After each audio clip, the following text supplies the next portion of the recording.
নমস্কাৰ welcome back to my channel. এইটো হৈছে মাজুলী পাৰ্ট 2 ভিডিঅ'। গতিকে বলক ভিডিঅ'টোলৈ আগবাঢ়ি যাওঁ।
চামগুৰি সত্ৰৰ মুখাশিল্প পৃথিৱী বিখ্যাত। 1585 শকৰ অৰ্থাৎ 1663 চনৰ ফাগুন মাহৰ শুক্লা চতুৰ্দশী তিথিত আহোম স্বৰ্গদেউ চক্ৰধ্বজ সিংহৰ পৃষ্ঠপোষকতাত শ্ৰীমন্ত শংকৰদেৱৰ নাতি শ্ৰী শ্ৰী চক্ৰপাণীয়ে এই সত্ৰখন স্থাপন কৰিছিল। এজোপা চাম গছৰ তলত স্থাপন কৰাৰ বাবে এই সত্ৰখনৰ নাম চামগুৰি সত্ৰ হয়।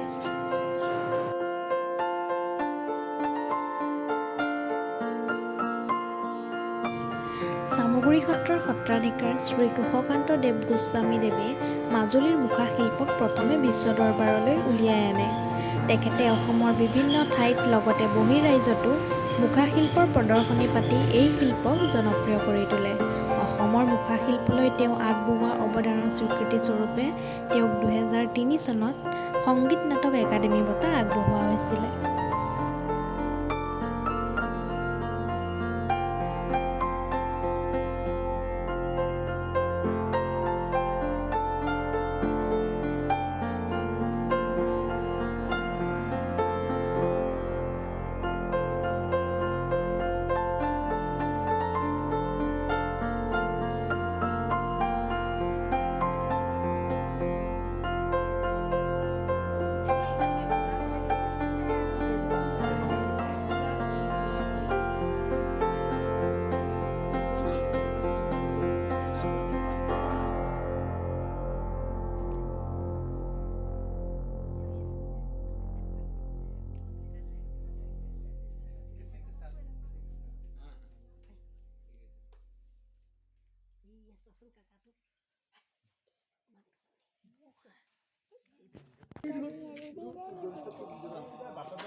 বৰ্তমান আমি আছোঁ গড়মূৰ সত্ৰত।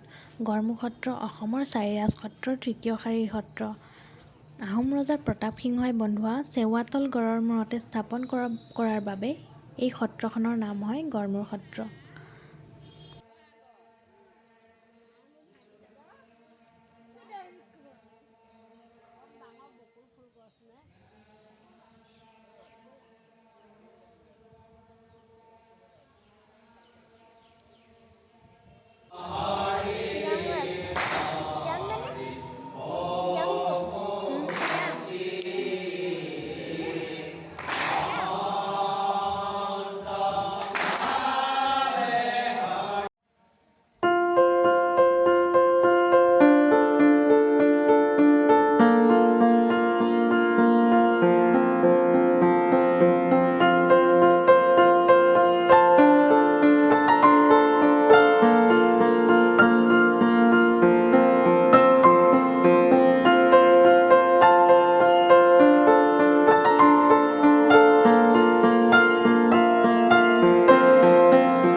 এয়া হৈছে উত্তৰ কমলাবাৰী সত্ৰ।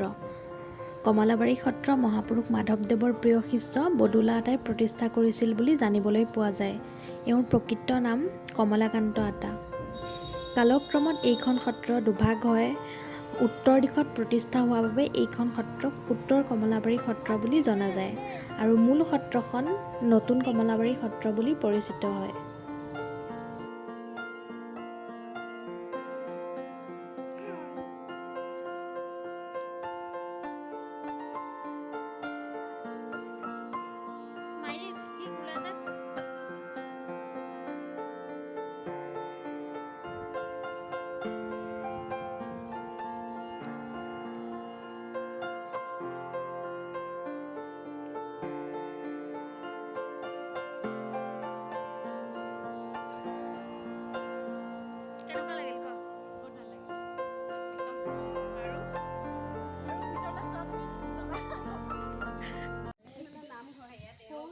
বৰ্তমান আমি আহিছোঁ কমলাবাৰী সত্ৰত।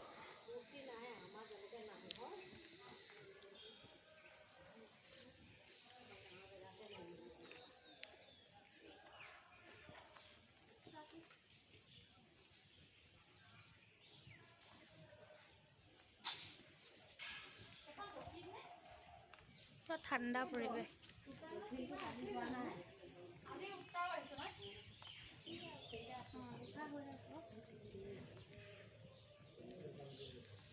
চেণ্ডেল পিন্ধি আছোঁ। Hey guys, মই এতিয়া চেণ্ডেল পিন্ধি আছোঁ।